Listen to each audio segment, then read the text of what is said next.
الحبیب صلی اللہ علیہ محمد صلی اللہ علیہ وآلہ وسلم۔ اس وقت مسجد قبلتین میں ہوں۔ اللہ کریم کا جتنا شکر ادا کرو کم ہے۔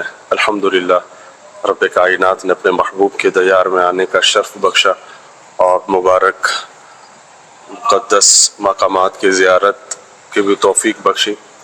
تو اس وقت میں مسجد قبلتین میں ہوں۔ اس کا معاملہ قرآن میں بھی اللہ تبارک و تعالیٰ نے ذکر فرمایا۔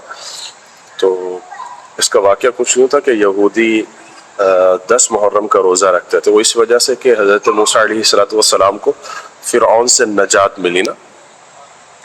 فرعون سے جب نجات ملی تو وہ شکرانے کے طور پر 10 محرم کا روزہ رکھتے تھے۔ تو جب نبی پاک علیہ السلام کو اس کے بارے میں پتہ چلا تو حضور نے فرمایا کہ حضرت موسیٰ کے شکرانے کے طور پر زیادہ حقدار تو ہم ہیں، ہمیں روزہ رکھنا چاہیے۔ تو حضور علیہ السلام نے پھر فرمایا کہ 9 محرم کا بھی روزہ رکھا جائے، 10 محرم کا بھی روزہ رکھا جائے۔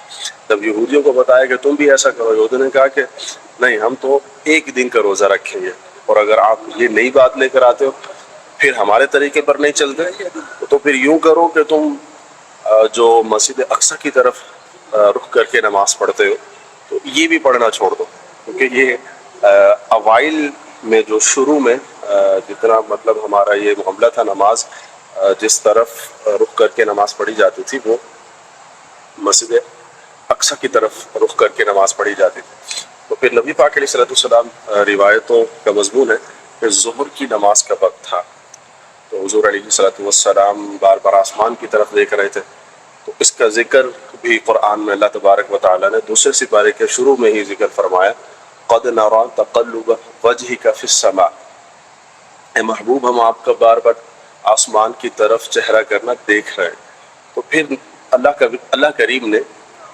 اللہ کریم نے نبی پاک علیہ السلام کی رضا کو چاہتے ہوئے، جیسا محبوب چاہتے تھے ویسا اللہ کریم نے حکم ارشاد فرمایا کہ اے محبوب، جیسا آپ چاہتے ہیں اسی طرف رخ کر کے نماز پڑھ لیجیے، وہی آپ کا قبلہ ہوگا۔ تو پھر نبی پاک علیہ السلام نے مسجد حرام کی طرف رخ کر کے نماز پڑھی، تو تب سے ہمارا یہ جو ہے وہ قبلہ ہو گیا۔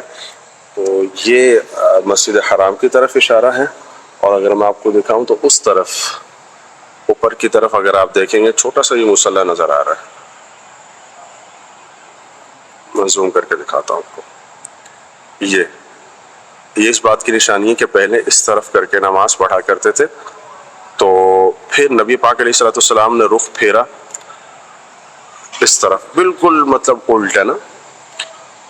تو جیسے ہی نبی پاک علیہ السلام نے اپنا رخ زیبا اس طرف پھیرا تو تمام صحابہ کرام علیہم رضوان نے بھی اسی طرف اپنا چہرہ کر لیا۔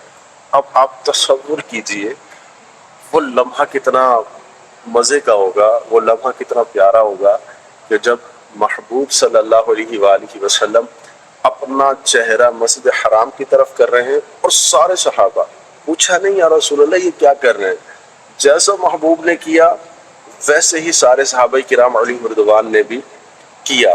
یہ ہے محبت، یہ ہے عشق۔ اللہ کریم ایسی مبارک زیارت پر ہمیں بار بار آنا نصیب کرے۔ اللہ کریم ایسی زیارت کی برکات ہمیں نصیب فرمائے۔ جو دیکھ رہے ہیں اللہ کریم آپ سب کو بھی بار بار مدینہ منورہ زادہ اللہ شرفا و تعظیمہ میں آنا نصیب کرے، اس کی برکات نصیب فرمائے۔ آمین بجاہ خاتم النبیین صلی اللہ علیہ وآلہ وسلم۔